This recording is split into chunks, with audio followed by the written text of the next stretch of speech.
அனைவருக்கும் வணக்கம். நான் உங்கள் 5ஆம் தலைமுறை ஜோதிடர் ராம்குமார் ராஜேந்திரன்.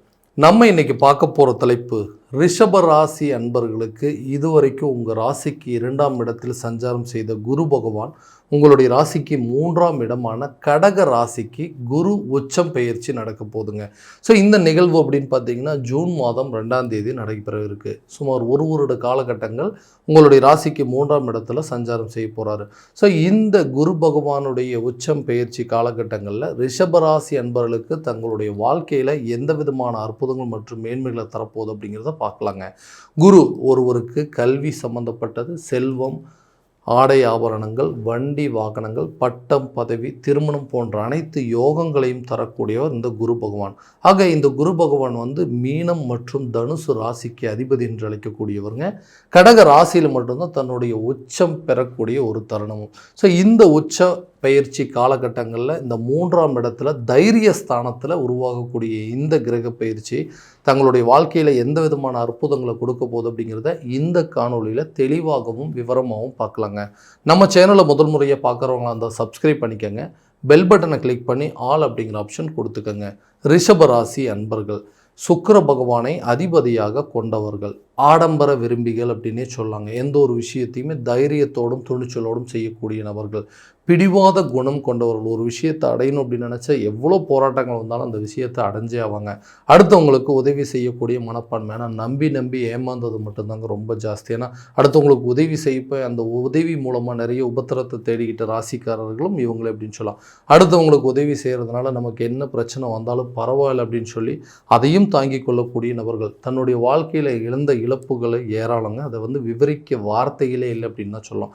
அவ்வளோ கஷ்ட நஷ்டங்களை நம்ம அனுபவிச்சுட்டு தான். ஸோ இது வரைக்கும் குரு பகவான் உங்களுடைய ராசிக்கு தனஸ்தானத்தில் இது வரைக்கும் உட்காந்துட்டு இருந்தாருங்க.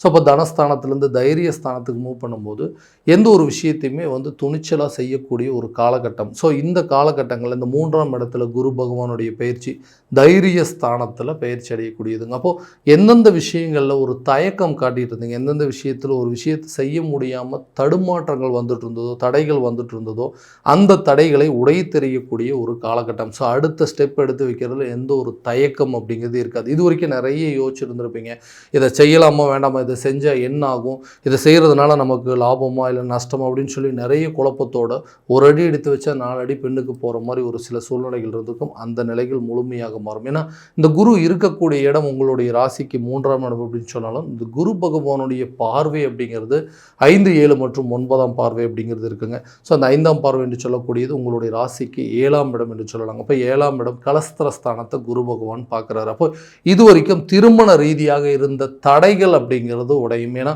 எவ்வளவோ விஷயங்கள் எல்லாமே நான் விருப்பப்பட்ட ஒரு லைஃப், நான் ஆசைப்பட்ட ஒரு வாழ்க்கை எனக்கு சரியான விதத்தில் அமையலை. அப்போ எனக்கு அமையக்கூடிய வாழ்க்கையாவது நான் நினச்சபடி மாற்றிக்கலாம் அப்படின்னு நினைக்கிறேன்.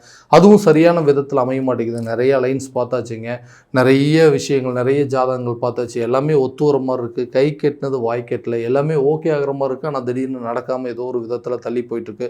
ஸோ அப்போ அந்த திருமணம் சம்மந்தப்பட்ட தடைகள் அப்படிங்கிறது முழுமையாக விலகும். அப்போ ரொம்ப நாளாக திருமணம் ஆகாத நபர்களுக்கு கூடிய விரைவில் இந்த குரு பயிற்சி காலகட்டங்களில் இந்த ஜூன் மாதம் 2ஆம் தேதிக்கு பிறகு திருமணம் சம்மந்தப்பட்ட யோகங்கள் உங்களை தேடி வரும். எந்தெந்த அலைன்ஸ் எல்லாம் உங்களை வேண்டான்னு சொல்லிட்டு, இல்லை இதை விட நாங்கள் பெட்டராக பார்க்குறோம், இதை விட இன்னும் வசதி வாய்ப்புகளோடு பார்க்குறோன்னு சொல்லிட்டு வேண்டான்னு சொல்லிட்டு போனாங்களோ அவங்களே உங்களை தேடி வரக்கூடிய ஒரு தருணமாக இருக்க போதுங்க.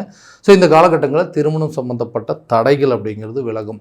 ஸோ திருமணமான நபர்களுக்கு கணவன் மனைவிக்கிடையே இருக்கக்கூடிய கருத்து வேறுபாடுகள் அப்படிங்கிறது முழுமையாக விலகும். ஏன்னா இந்த 7ஆம் பார்வை என்று சொல்லக்கூடியது மனைவி, தொழில், கூட்டாளிகள், நட்பு ஸ்தானம் என்று சொல்லக்கூடிய இடத்துல இந்த குருவுடைய பார்வைப்படும் போது கணவன் மனைவிக்கிடையே இருக்கக்கூடிய கருத்து வேறுபாடுகள் அப்படிங்கிறது முழுமையாக நீங்கும். காரணமே இல்லாமல் சந்தேகப்படுறாருங்க, காரணமே இல்லாமல் சண்டை போடுறாருங்க, எதுக்கெடுத்தாலும் இது மாதிரி எரிஞ்செறிஞ்சு விழுகிறாரு, நாங்கள் 2 பேரும் ஒரே வீட்டில் இருக்கிறோங்கிறது தான் உண்மை. ஆனால் 2 பேருமே ஒருத்தருக்கு ஒருத்தர் பார்த்து பேசிக்கிறதே இல்லை.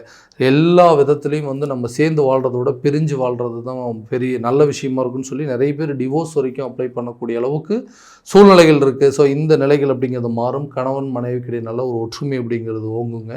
ரொம்ப நாளாக இருந்து வந்த பிரச்சனைகள், தேவையில்லாத நபர்களுடைய தலையீடுகள் அப்படிங்கிறது முழுமையாக விலகும். எதிரிகளும் நண்பர்களாக மாறக்கூடிய ஒரு காலகட்டம் அப்படின்னே சொல்லலாங்க. அடுத்தபடியாக பார்த்தீங்கன்னா, அந்த குழந்தை பாக்கியம் இல்லாத நபர்களுக்கு குழந்தை பாக்கியம் சார்ந்த யோகங்கள் அப்படிங்கிறது உருவாகும். ரொம்ப வருஷமாக வந்து குழந்தை பாக்கியம் அப்படிங்கிறது தள்ளி தள்ளி போயிட்டே இருந்ததுங்க. நாங்களும் பார்க்காத மருத்துவம் இல்லை, நிறைய கோயில் குளங்களுக்கு போயிட்டு வந்தாச்சுங்க. எல்லா விதத்தில் என்னென்ன முயற்சிகள் எடுக்கணுமோ எல்லாத்தையும் பண்ணிட்டோம். ஒரு செயற்கை அதாவது ஐவிஎஃப் ட்ரீட்மெண்ட் கூட நாங்கள் எடுத்து பார்த்துட்டோம், எதுவுமே எங்களுக்கு ஒர்க் அவுட் ஆகலை. ஸோ ஒரு குழந்தை இருக்குது, 2வது குழந்தைக்கு உண்டான முயற்சிகள் கூட எடுக்கிறோம், அதுவுமே செட் ஆகலன்னு சொல்லி இந்த மாதிரி குழந்தை பாக்கியம் சம்மந்தப்பட்ட அனுகூலங்கள் தள்ளி தள்ளி போகிறவங்களுக்கு கூடிய விரைவில் அதுக்கு உண்டான ஒரு நல்ல அமைப்புகள், நல்ல யோகங்கள் அப்படிங்கிறது இருக்கும். கூடிய சீக்கிரத்தில் உங்கள் குடும்பத்துக்கு ஒரு நல்ல சுப தகவல்கள் அப்படிங்கிறது வந்து சேருங்க. தொழில் ரீதியாக இருக்கக்கூடிய மாற்றங்கள், ஒரு தொழில் பண்ணலாம்னு நினச்சேன், இது வரைக்கும் பார்ட்னர்ஷிப் மூலமாக பண்ணிகிட்டு இருந்தேங்க. அந்த பார்ட்னர்ஷிப்பில் சில சங்கடங்கள் அப்படிங்கிறது ஏற்பட்டிருந்தது. நானே ஒரு தொழில் பண்ணிட்டு இருந்தேன், அது தொழிலில் நிறைய நஷ்டங்கள் அப்படிங்கிறது ஏற்பட்டிருந்தது. நானும் ஒரு தொழில் பண்ணிகிட்ருக்கேன், என்னை பார்த்து ஆரம்பித்தவங்களோட தொழிலெலாம் இன்றைக்கி ஓஹோன்னு இருக்குது. ஆனால் என்னுடைய நிலை இன்னும் அதே இடத்துல தான் இருக்குது. என்னை பார்த்து ஆரம்பித்தவங்க, நான் அட்வைஸ் பண்ணி ஒரு பிஸ்னஸ் பண்ண ஆரம்பித்தவங்களோட நிலையெல்லாம் இன்றைக்கி நல்ல லெவலில் இருக்குது. நான் இன்னும் அதே இடத்துல தான் இருக்கேன். காரணமே இல்லாமல் தடுமாற்றங்கள், இழப்புகள், நஷ்டங்கள் அப்படின்னு சொல்லி நிறைய பிரச்சனைகள், இது மூலமாக கடன் சம்மந்தப்பட்ட பாதிப்புகள் எல்லாமே வந்துருச்சு. இந்த ரீதியாக அந்த தொழிலை தொடர்ச்சியாக நடத்த முடியுமா, அல்லது இந்த தொழிலை விட்டுட்டு வேறு ஏதாவது ஒரு தொழிலை தொடங்கலாமா அப்படிங்கிற அளவுக்கு மன ரீதியாக நிறைய குழப்பங்கள் இருக்கும். ஸோ அந்த தொழில் முன்னேற்றம் இருக்குமா, தொழில் ஏதாவது லாபகரமான சூழல் இருக்குமா, அடுத்தடி எடுத்து வைக்கிறதுக்கு ஒரு விதமான பதட்டங்கள் இருக்குது. ஏன்னா இதை விட பெரிய நஷ்டம் வந்துருமோ, இப்போ ஆல்ரெடி பண்ணிகிட்டு இருக்கிற பிஸ்னஸே இந்த லெவலில் இருக்குது, புதுசாக ஏதாவது ஒன்று ஸ்டார்ட் பண்ணணும்னா இன்னும் என்ன லெவலுக்கு போகுமோ, மறுபடியும் நஷ்டப்பட்டு நம்ம எதுவுமே மீண்டு வர முடியாமல் போயிடுமோ அப்படிங்கிற ஒரு தயக்கத்தில் அடுத்த கட்ட முயற்சிகள் எடுக்காமல் இருக்கக்கூடிய ஒரு நிலை அப்படிங்கிறது இருக்குது. அந்த நிலைகள் மாறும். தொழில் ரீதியாக நிறைய மாற்றங்களை தரக்கூடிய ஒரு தருணம். இந்த 7ஆம் இடம் என்று குருவுடைய பார்வை பார்க்கும் பொழுது கண்டிப்பாக தொழில் ரீதியாக நிறைய முன்னேற்றம் இருக்கும். பார்ட்னர்ஷிப் மூலமாக இது வரைக்கும் இருந்த பிரச்சனைகள் அப்படிங்கிறது தீருங்க. உங்களுடைய தொழிலில் எந்த விதத்தில் எந்த இடத்துல தடுமாற்றங்கள் இருக்குது, எந்த இடத்துல பிரச்சனைகள் இருக்குது, என்ன சரி செய்ய வேண்டியது இருக்குது அப்படிங்கிறத முழுமையாக தெரிஞ்சுக்கிட்டு அதற்கு தகுந்தால் போல் சில முயற்சிகள் எடுத்துக்கனால இந்த தொழிலை அடுத்த லெவலுக்கு நீங்கள் கொண்டு போகலாம். புதிய தொழிலை தொடங்குவதற்கு சில வாய்ப்புகள் அப்படிங்கிறது இந்த காலகட்டங்களில் கண்டிப்பாக உருவாகுங்க. அடுத்ததாக வேலையில் இருக்கக்கூடிய நபர்களுக்கு எவ்வளோ கஷ்டப்பட்டு வேலை செஞ்சாலும் நமக்குன்னு கிடைக்க வேண்டிய ஒரு அங்கீகாரம் சுத்தமாகவே கிடைக்க மாட்டேங்குதுங்க. ஒரு சேலரி இன்க்ரிமெண்ட் அப்படிங்கிறது இருக்க மாட்டேங்குது. ஒரு பதவி உயர்வு சம்மந்தப்பட்ட விஷயங்கள் எதுவுமே இல்லை. ஒரு தனம் சம்மந்தப்பட்டது, அதாவது சேலரி இன்க்ரிமெண்ட் வந்தால் தானே பணம் கைக்கு வருங்க. இல்லை ஒரு போனஸ் அப்படிங்கிற விஷயங்கள் ரொம்ப நாளாக வர வேண்டியது இருக்குது, அதுவுமே நின்று போயிருக்கு அப்படின்னு சொல்லக்கூடிய நபர்களுக்கு இந்த 9ஆம் பார்வை என்று சொல்லக்கூடிய பாகிய ஸ்தானத்தை மேலப்படும்போது இந்த பொருள் வரவு, தன வரவு சம்மந்தப்பட்ட சில விஷயங்கள் அப்படிங்கிறதெல்லாம் கண்டிப்பாக இருக்க போது. அப்போது வேலை செய்கிற இடத்துல திடீர் யோகம் அடிக்கிற மாதிரி உங்களுக்கு ஒரு ப்ரமோஷன் அப்படிங்கிறது கிடைக்குங்க. இல்லை சேலரி இன்க்ரிமெண்ட் சம்மந்தப்பட்ட ஒரு யோகம், ஒரு இடத்துலேருந்து இன்னொரு இடத்துக்கு ட்ரான்ஸ்ஃபர், அல்லது ஒரு பிரான்ச்லேருந்து இன்னொரு பிரான்ச்சுக்கு ட்ரான்ஸ்ஃபர் பண்ணுற அளவுக்கு சில அமைப்புகள் அப்படிங்கிறது உருவாகுங்க. ரொம்ப நாளாக நிலுவையில் இருந்த தொகைகள் கூட உங்கள் கைக்கு வந்து சேரும். ஒரு பிஎஃப் சம்மந்தப்பட்ட தொகையோ அல்லது போனஸ் சம்மந்தப்பட்ட விஷயங்களோ நீங்கள் ஏதாவது பெண்டிங் இருக்குது அப்படின்னா கண்டிப்பாக அது உங்கள் கைக்கு வந்து சேரும். ஒரு வேலையில் இருக்கக்கூடிய நபர்களுக்கு ரொம்ப வருஷமாக இதே இடத்துல தான் வேலை செஞ்சுட்ருக்காங்க, இன்னும் டெம்பரவரியாக தாங்க இருக்கிறேன், இந்த ஜாப் எப்போ தான் எனக்கு பர்மனெண்ட் ஆகும் அப்படின்னு எதிர்பார்க்குறவங்களுக்கு கட்டாயமாக டெம்பரவரியாக இருக்கக்கூடிய ஜாப் கூட பர்மனெண்ட்டாக மாறக்கூடிய ஒரு தருணமாக இருக்க போதுங்க. திருமணம், அந்த கல்யாணம், குழந்தை பாக்கியம், இந்த மாதிரி விஷயங்கள்லாம் இந்த காலகட்டங்கள் நல்ல ஒரு யோகத்தை தருங்க. கணவன் மனைவிக்கிடையே இருக்கக்கூடிய பிரச்சனைகள் கூட இந்த காலகட்டங்களில் கரெக்டான விதத்தில் தீரும். ஸோ இது காரணங்களுக்கு அடுத்தது பார்த்திங்கன்னா, ஒரு வீடு கட்டக்கூடிய யோகமோ, ஒரு இடம் வாங்கக்கூடிய யோகமோ, ஒரு மண்மனை சார்ந்த யோகங்கள், வண்டி வாகனம் வாங்குவதற்கான யோகங்கள்லாம் எங்களுக்கு இருக்கா இல்லையாங்க. ஏன்னா எல்லா முயற்சி எடுக்கிறோம். ஒரு காலத்தில் எல்லாமே எங்கிட்ட இருந்தது, இன்றைக்கி எல்லாத்தையும் இழந்துட்டு இன்றைக்கி ஒன்றுமே இல்லாமல் இருக்கேன். இழந்த ஒரு பொருட்களை மீட்டெடுக்கக்கூடிய காலகட்டம் அப்படிங்கிறது இருக்கவே இருக்காதா. ஏன்னா எனக்குன்னு சொந்தமாக இடம் வாங்கி சொந்தமாக ஒரு வீடு கட்டணும் அப்படிங்கிறது ஆசை, எங்களுக்குன்னு சொந்தமாக ஒரு வண்டி வாங்கணும்னு ஆசை. ஸோ அதுக்கு உண்டான காலகட்டங்கள் எந்த ஒரு முயற்சி எடுக்கவே முடியல. ஏன்னா ஆல்ரெடி பெரிய அளவில் நஷ்டத்தில் போயிட்டுருக்குங்க. நிறைய கடன் வாங்கி வச்சு அந்த கடனை கட்ட முடியாத அளவுக்கு நிலைகள் இருக்குது. இந்த காலகட்டங்களில் என்னால் வந்து சாத்தியமாகுமா, சொந்தமாக ஒரு முயற்சி எடுத்தால் ஒரு வீடு கட்ட முடியுமா அப்படின்னு சொல்லி யோசிச்சிங்கன்னா கண்டிப்பாக நடக்கக்கூடிய ஒரு தருணம். ஏதாவது ஒரு ரூபத்தில் ஒரு தகப்பன் வழி சொத்துக்களோ அல்லது ரொம்ப நாளாக உங்களுக்கு வர வேண்டிய சொத்துக்களோ உங்கள் கைக்கு வந்து சேரும்.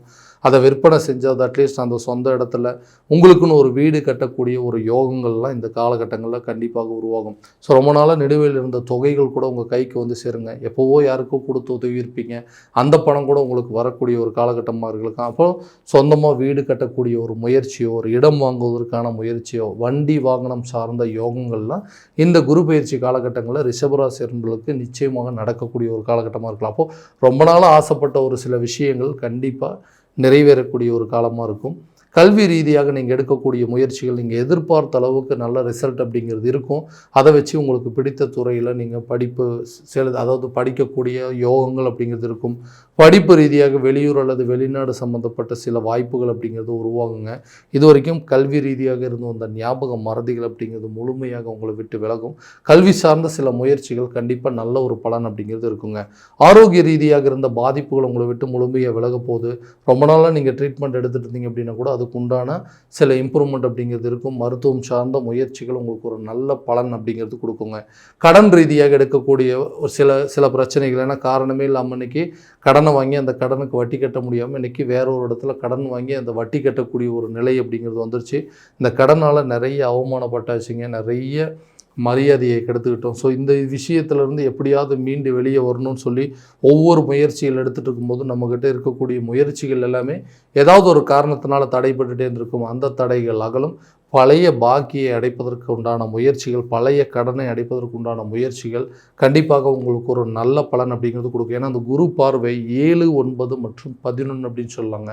9ஆம் பார்வை அப்படிங்கிறது ஒரு பாக்கியஸ்தானம், எதிர்பாராத அதிர்ஷ்டங்களை உருவாக்கக்கூடியது. 11ஆம் பார்வை எதிர்பாராத பொருள் வரவையும் தன வரவையும் கொடுக்கக்கூடியது. அப்போ எதிர்பார்த்த இடத்துலேருந்து உங்களுக்கு கரெக்டான தொகைகள், ஒரு லோன் அப்ளை பண்ணவோ அல்லது யாருக்கிட்டையாவது உதவி கேட்டிருந்தா கூட அந்த பலன்கள் இந்த காலகட்டங்களில் கண்டிப்பாக நடக்கும். இதனால் கடன் இல்லாத ஒரு வாழ்க்கையை வாழ்வதற்கு உண்டான முயற்சிகள் கட்டாயமாக ஈடேறுங்க. ஸோ இது வரைக்கும் நம்ம பார்த்ததெல்லாம் கோச்சார ரீதியான பலன்கள் மட்டும்தான். இந்த பலன்கள் அனைத்து உங்களுக்கு நடக்குமானா உங்களுடைய சுய ஜாதகத்தை முழுமையாக தெரிஞ்சுக்கிட்டு அதற்குண்டானபடி சில முயற்சிகள் எடுக்கும்போது கண்டிப்பாக நல்ல விதமான வெற்றிகள் அப்படிங்கிறது உங்களுக்கு கிடைக்குங்க. உங்களுடைய ஜாதகத்தை எங்கிட்ட பார்க்கணும் விருப்பப்பட்டீங்கன்னா கீழே தெரியிற நம்பருக்கு கான்டாக்ட் பண்ணி அப்பாயின்மெண்ட் ஃபிக்ஸ் பண்ணிக்கோங்க. அப்படி இல்லையா உங்களோட ஜாதகத்தை வாட்ஸ்அப் மூலமாக அனுப்பிச்சிங்க அப்படின்னா தெளிவான முறையில் கணிச்சு துல்லியமான பலன்கள் அப்படிங்கிறது உங்களுக்கு தெரியப்படுத்தப்படுங்க. மீண்டும் அடுத்த காணொளியில் உங்களை சந்திக்கும் வரை உங்களிடமிருந்து விடைபெறுவது உங்கள் ராம்குமார் ராஜேந்திரன். நன்றி.